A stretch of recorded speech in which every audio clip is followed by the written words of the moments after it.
दिसतीया भारी नेसुनी साडी, काळजाचं पाणी पाणी करतीया पोरही.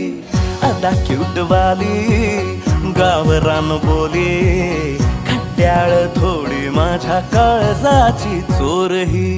थोडं माझ्या पिरामात पड तू ग बाई, खुळ्यागत झाला मन तुझ्याच पायी. आता मला लागली या लग्नाची घाई, नाही आता बोलू नको अग माझी राणी.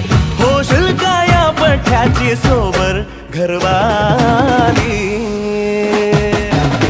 मराठमोळी थोडीशी साधी भोळी, स्वागतीचा भारी बायको पाहिजे नखरेवाली.